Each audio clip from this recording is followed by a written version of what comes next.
Okay, hi students. Rational numbers பத்தி பார்த்துட்டு இருந்தோம். So now we are moving on to second exercise. Second exerciseல properties of rational numbers. இதே properties of numbers வந்து நம்ம integersக்கு பார்த்துருப்பீங்க 7th. அதே மாதிரி இப்போ நம்ம properties for rational numbers பார்க்க போறோம். ஓகேவா? So rational numbers மொத்தம் we have main 3 properties. மொத்தம் 5 property இருக்கு. அதுல main 3 இப்போ நம்ம பார்க்க போறோம். First property is called as closure property. Closure property. Close அப்படின்னா வந்து அடங்குனது இல்லை வந்து மூடி இருக்கிறதுன்னு அப்படி எடுத்துக்கலாம். சரியா? ஸோ க்ளோஷர் ப்ராப்பர்ட்டினா என்ன அர்த்தம்னா ரொம்ப சிம்பிள். ரெண்டு ரேஷனல் நம்பரை ஆட் பண்ணா கிடைக்கிறது ரேஷனல் நம்பரா? இப்போ ஃபார் எக்ஸாம்பிள் 3/5 பிளஸ் 2/3 இது ரெண்டுத்தையும் ஆட் பண்ணுங்க. இது ஒரு ரேஷனல் நம்பர், இதுவும் ஒரு ரேஷனல் நம்பர். இந்த ரெண்டு ரேஷனல் நம்பர் ஆட் பண்ணா எப்படி ஆட் பண்ணுவோம்? கிராஸ் மல்டிப்ளை பண்ணிடலாம். So 9 plus 10 divided by 15 that is 19/15. இது ரேஷனல் நம்பரா? ஆமா. ஸோ அப்போ ரெண்டு ரேஷனல் நம்பர் ஆட் பண்ணா கிடைக்கிறதும் என்னது? Rational number. அப்படி இருந்தா அதுக்கு பேர் க்ளோஷர் ப்ராப்பர்ட்டின்னு பேரு. அப்ப closure property satisfied for what? Addition. அடிஷனை பொறுத்த வரைக்கும் ரெண்டு ரேஷனல் நம்பர் ஆட் பண்ணா கண்டிப்பா வரத்தோன்னு தான் இருக்கும், ரேஷனல் நம்பரா தான் இருக்கும். So closure property satisfied for addition. அதே மாதிரி சப்ராக்ஷனுக்கு செக் பண்ணி பார்ப்போம். 3/7 அப்படின்றது ஒரு ரேஷனல் நம்பர் மைனஸ் 2/5ன்றது ஒரு ரேஷனல் நம்பர்னு வச்சுங்க. இப்போ ரெண்டு ரேஷனல் நம்பரை நான் சப்ராக்ட் பண்றேன். இதுவும் கிராஸ் மல்டிப்ளை தான் சப்ராக்ட் பண்ணணும். So 15 minus 14 divided by 7 5 35. So 1/35 வந்திருக்கிறதும் என்னதான்? ஒரு ரேஷனல் நம்பர் தான். அப்ப சப்ராக்ஷனை பொறுத்த வரைக்கும் ஒரு க்ளோஷர் ப்ராப்பர்ட்டி சாட்டிஸ்ஃபைட். அடுத்தது மல்டிப்ளிகேஷன். 2/5 into 10/7. இப்ப ரெண்டு ரேஷனல் நம்பரை மல்டிப்ளை பண்றேன். 5 1s are 5 2s are, so 2 2s are 4/7. So கிடைக்கிறதும் என்னதான்? ரேஷனல் நம்பர் தான். So rational number multiplication satisfied, closure property satisfied for multiplication. அடுத்து டிவிஷனுக்கு செக் பண்ணி பார்ப்போம். 2/5 divided by 3/2. So 2/5 divide simple தான் என்ன மாற்றுவோம்? மல்டிப்ளையா மாற்றுவோம். So multiplied by 2/3. 2 2s are 4/5 3s are 15. 4/15. So it is a division number. So ரெண்டு ரேஷனல் நம்பரை டிவைட் பண்ணா ஒரு ரேஷனல் நம்பர் கிடைக்கும். கரெக்டா இல்லையா? எப்போ இது பாசிபிள்னா டினாமினேட்டர் 0 இருக்கக்கூடாது. இப்போ ஃபார் எக்ஸாம்பிள் 5/3 டிவைடட் பை 0 கண்டுபிடிங்க. எந்த ஒரு நம்பரையும் 0வால என்ன பண்ண முடியாது? நம்மளால டிவைட் பண்ண முடியாது. அப்போ டிவைட் பண்ண முடியாதுன்னா ஆன்சரை உன்னால என்ன பண்ண முடியாது? கண்டுபிடிக்கவே முடியாது. ஸோ அப்போ இதை நம்ம என்ன சொல்ல முடியாது? Closure property is not satisfied. அப்ப டிவிஷனை பொறுத்த மட்டும் 0 மட்டும் கணக்கு எடுக்காம எக்ஸப்ட் 0 மிச்சம் இருக்கிற நம்பர்ஸ்க்கு எல்லாம் க்ளோஷர் ப்ராப்பர்ட்டி சாட்டிஸ்ஃபைட். 0 கணக்கு எடுத்தோம்னா closure property is not satisfied for division. இப்போ க்ளோஷர் ப்ராப்பர்ட்டி புரிஞ்சுதா? க்ளோஷர் ப்ராப்பர்ட்டினா ரெண்டு ரேஷனல் நம்பர் ஆட் பண்ணா ரேஷனல் நம்பர் தான் கிடைக்கும். So closure property satisfied for addition. ரெண்டு ரேஷனல் நம்பரை மைனஸ் பண்ணா வரதும் ரேஷனல் நம்பர் தான். So closure property satisfied for subtraction. ரெண்டு ரேஷனல் நம்பரை மல்டிப்ளை பண்ணா வரது தான் இருக்கும், ரேஷனல் நம்பர் தான். So closure property satisfied for multiplication. ரெண்டு ரேஷனல் நம்பரை டிவைட் பண்ணா வரது என்னவா இருக்கும்? ரேஷனல் நம்பர் தான் இருக்கும் except for 0. So closure property satisfied for division except 0. ஓகேவா? So closure property தான் புரிஞ்சிருச்சு. அடுத்தது ரெண்டாவது we are going to see about commutative property. Commutative ப்ராப்பர்ட்டினா மாத்தி போட்டா அதே வரணும். ஃபார் எக்ஸாம்பிள் வந்து நார்மலா நம்ம சின்ன வயசுல படிச்சது 2 into 3 ஒரு ஆன்சர். இதை அப்படியே மாத்தி மல்டிப்ளை பண்ணி பாருங்க. 3 into 2 எவ்வளோ? அதே 6 தான். அப்ப நம்பரை நான் மாத்தி மல்டிப்ளை பண்ணானா அதே ஆன்சர் தான் வரும். இல்ல மாத்தி ஆட் பண்ணிப்பாரு. இப்ப 2 + 3 எவ்வளவு 5. இதுவே 3 + 2 எவ்வளவுதான் 5 தான். சோ அப்ப மாத்தி பண்ணாலும் ஒண்ணும் மாற போறதில்ல. அது மாதிரி ஏதாவது ஒண்ணு வந்து மாத்துறதுனால ஆன்சர் மாறாம இருந்துச்சுன்னா அதுக்கு பேர் கம்யூட்டேட்டிவ் ப்ராப்பர்ட்டின்னு பேர். புரிஞ்சுதா? கம்யூட்டேட்டிவ் ப்ராப்பர்ட்டினா இப்போ ஃபார் எக்ஸாம்பிள் ஃபர்ஸ்ட் அடிஷனுக்கு பார்ப்போம். 2/3 + 4/3. இதோட ஆன்சர் எவ்வளவு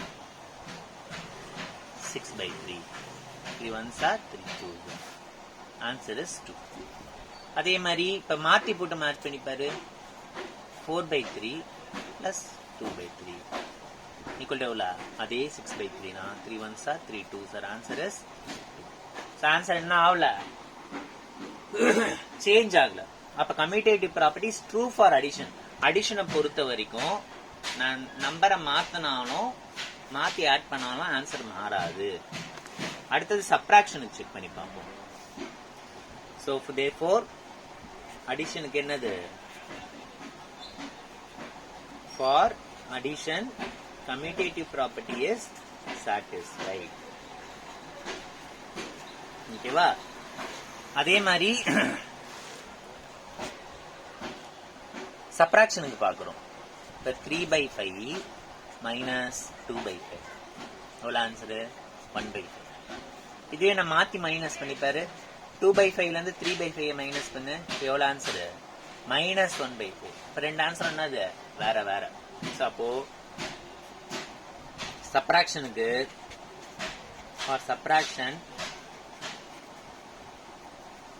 commutative property is not satisfied. commutative property additionக்கு மட்டும் தான் satisfied ஆகும்.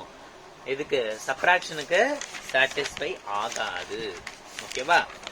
சரி, அப்ப மல்டிப்ளிகேஷன் டிவிஷனுக்கு செக் பண்ணி பார்த்துமா? சோ மல்டிப்ளிகேஷனுக்கு பார்க்கலாமா? சோ 2/3 into 5/3 5/4 எவ்வளவு answer 2 1s are 2 2s are so 1 5s are 5/3 2s are 6. so commutative property is sorry அதை நான் மாத்தி மல்டிப்ளை பண்றேன். 5/4 into 2/3 2 1s are 2 2s are equal to 5 1s are 5/2 3s are 6. ரெண்டு answer எப்படி இருக்கு சேமா இருக்கு. ஓகேவா? சோ அப்போ commutative property is satisfied for multiplication. therefore for multiplication commutative property is satisfied. அப்ப மாத்தி மல்டிப்ளை பண்ணாலும் எந்த ஒரு மாற்றமும் இருக்க போறது இல்ல. அதுதான் இந்த கம்யூட்டேட்டிவ் ப்ராப்பர்ட்டி நமக்கு சொல்ல வருது. அடிஷனை பொறுத்த வரைக்கும் அதேதான். மாத்தி ஆட் பண்ணாலும் ஆன்சர் மாறாது. மல்டிப்ளிகேஷனை பொறுத்த வரைக்கும் அதேதான். மாத்தி மல்டிப்ளை பண்ணாலும் மாறாது. ஆனா சப்ட்ராக்ஷனுக்கு நான் மாத்தி சப்ட்ராக்ட் பண்ணா ஆன்சர் மாறிடும். சோ அப்ப அதனால commutative property is not satisfied for subtraction. Then டிவிஷனுக்கு சாட்டிஸ்ஃபை ஆகுமா ஆவாதா?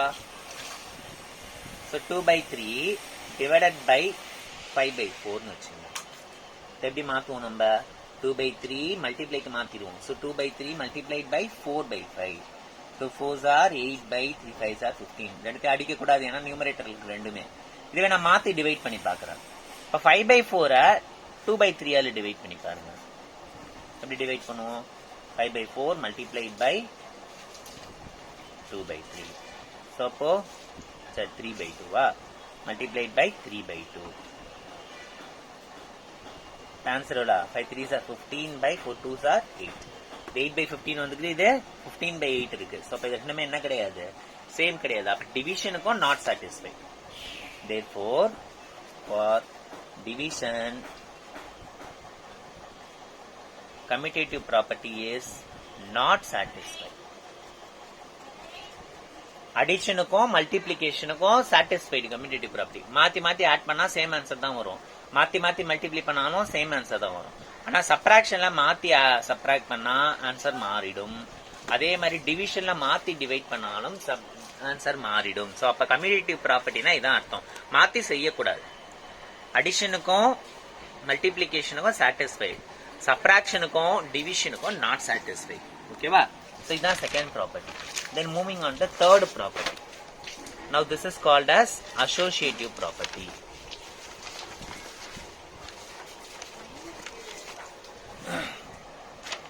அசோசியேட்டிவ் ப்ராப்பர்ட்டினா என்னன்னா 3 நம்பர் எடுத்துக்கணும். கம்யூட்டேட்டிவ்னா 2 நம்பர் பார்த்தோம் நம்ம. அடிஷன் அசோசியேட்டிவ் ப்ராப்பர்ட்டி அடிஷனுக்கு செக் பண்ண போறோம். 5/3 plus 2/4 plus 7/2. So 5/3 plus 2/4 bracket plus 7/2. இப்போ 3 நம்பர் நான் ஆட் பண்ண போறேன். இப்போ bracket ஃபர்ஸ்ட் ரெண்டுத்துக்கு தானே போட்டுருங்க. நான் இது ரெண்டத்தை ஆட் பண்ணிட்டு வர ஆன்சரை இது கூட ஆட் பண்ணா ஒரு ஆன்சர் வரும். கரெக்டா? இப்போ நான் இது ரெண்டுத்தையும் எப்படி ஆட் பண்ணலாம்? 5 4s are 20 plus 2 3s are 6 divided by 3 4s are 12 plus 7/2. 20 plus 6 26/12 plus 7/2. Again cross multiplying. இது கேன்சல் பண்ணா பண்ணிடலாம். நான் பண்ணாம பண்றேன் உங்களுக்கு புரியணுன்றதுக்காக. 226 52 plus 84 divided by 24 equal to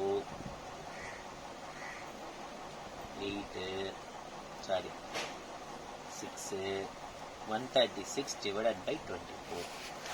அதே மாதிரி இப்போ இதை நான் மாத்தி பண்றேன். இப்போ பிராக்கெட்டை ஃபர்ஸ்ட் 2 பண்ணிட்டு இது கூட ஆட் பண்ணலாம் இல்லையா?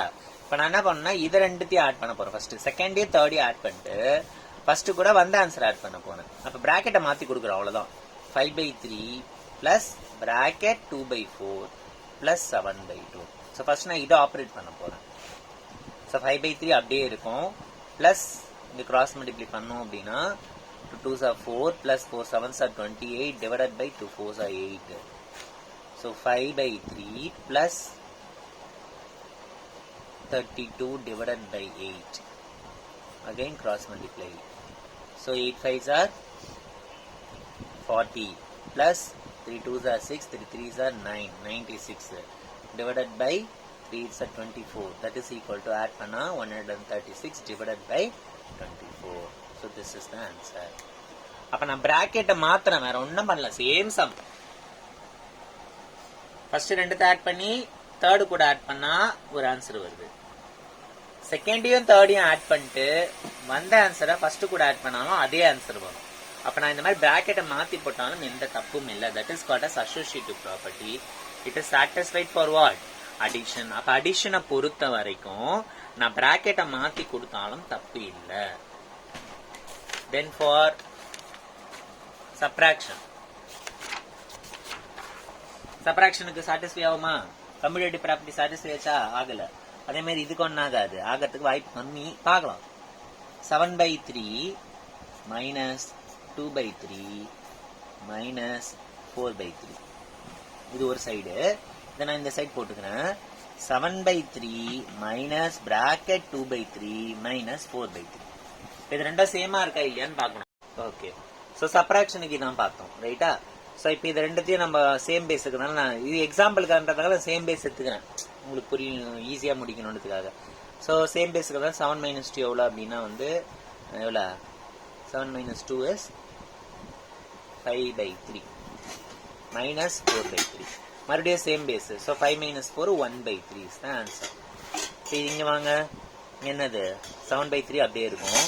மைனஸ் பிராக்கெட்ல இருக்கிறத ஃபர்ஸ்ட் முடிப்போம். ஸோ 2 - 4 எவ்வளோ அப்படின்னா பிராக்கெட் 2/3 minus 4/3 ஒன்னா -2/3. ஓகேவா? ஏன்னா பெரிய நம்பர் சைன் போடணும்.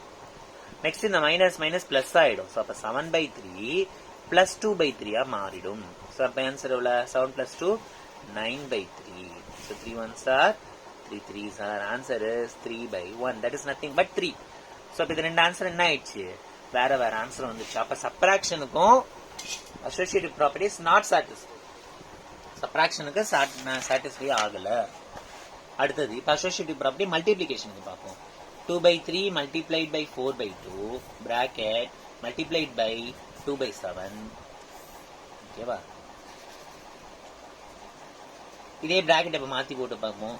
2/3 multiplied by bracket 4/2 into 2/7. So first bracket உலகத்தை முடிப்போம். ஸோ 2 2 கேன்சல் ஆயிடும். ஸோ பேலன்ஸ் எவ்வளோ இருக்கும்னா 4/3 இன்ட்டு என்ன இருக்கும்? 2/7 இருக்கும். So answer is 8/21. இங்க அதே மாதிரி இந்த 2 கேன்சல்டு. அப்புறம் 2/3 இன்ட்டு என்னது 4 2 4s are 8 by 3 7s are 21. So this is satisfied. Associative property satisfied. அப்ப bracket multi போட்டாலும் multiplicationல answer மாறாது. And last for division. 2/3 divided by 4/5 divided by 4/3. இப்ப bracket 2/3 divided by bracket 4/5 divided by 4/3. So first நம்ம bracket உள்ள கொடுத்து முடிப்போம். bracket உள்ள இந்த divide sum multiply மாத்தணும். அப்ப 2/3 multiplied by 5/4 close divide அப்படியே இருக்கட்டும் divided by 4/3. Next 2 1s are 2 2s are cancel. So answer is 5/6 divided by 4/3. இப்போ இந்த divide multiply மாத்துங்க. 5/6 multiplied by 3/4. 3 1s are 3 2s are equal to 5/8 is the answer. அதே மாதிரி இங்க now 2/3 divided by bracket 4/5 divide sum multiply மாத்துறேன். so 3/4 மாறும். 4 4 get cancel. so answer na 2/3 divided by 3/5. now இந்த divide multiply மாத்துறேன். so 2/3 multiplied by 5/3 that is equal to 5 are 10 divided by 3 3 are 9. so 10/9 is the answer. இதுல 5/8 வந்திருக்கு, இதுல 10/9. ஆனா some same some தான். வெறும் bracket அதை மாத்தணும்னா ப்ரிஃபரன்ஸும் மாறிடுது. Multiplication divide preference. இதுல நான் ஃபர்ஸ்ட் இருக்கிறத முதல்ல சாட்டிஸ்ஃபை பண்ணி அதை பண்ணிட்டு ப்ரொசீட் பண்ணிட்டு அதுக்கப்புறம் தேர்டு கூட பண்ணா இந்த ஆன்சர் வருது. இதே செகண்டையும் தேர்டையும் முதல்ல ஆபரேட் பண்ணிட்டு வந்ததை ஃபர்ஸ்ட் கூட பண்ணா வேற ஆன்சர் வருது. அப்போ for division associative property is not satisfy. ஓகேவா? ஸோ அப்போ இது வரைக்கும் நம்ம பார்த்த வரைக்கும் 3 ப்ராப்பர்ட்டியில closure property finalised. Closure property satisfied for addition, subtraction, multiplication. டிவிஷனுக்கும் சாட்டிஸ்ஃபை ஆகும் எப்பனா 0 தவிர்த்து. ரெண்டாவது கம்யூட்டேட்டிவ் ப்ராப்பர்ட்டி மாத்தி போட்டு செஞ்சா அதே ஆன்சர் வரும். ஸோ கம்யூட்டேட்டிவ் ப்ராப்பர்ட்டி அடிஷன்ல மாத்தி போட்ட answer commutative property is satisfied for addition, satisfied for multiplication, not satisfied for subtraction and not satisfied for division. மூணாவது ப்ராப்பர்ட்டி அசோசியேட்டிவ் ப்ராப்பர்ட்டி. இதுவும் அதே தான். Associative property satisfied for addition, satisfied for multiplication, not satisfied for subtraction and not satisfied for division. ஓகேவா? So இது introduction மட்டும் போதும் students. நீங்க எதுவும் இப்போ நோட்ல காப்பி பண்ண வேண்டாம், சரியா? ஏன்னா நம்ம கிளாஸ் ஒர்க் அதாவது என்னன்னா எக்ஸசைஸ்ல இருக்கிற சம்ம நம்ம இதெல்லாம் இது இப்ப நான் சொல்லி கொடுத்துற அதே தான் எக்ஸசைஸ்லயும் இருக்கு.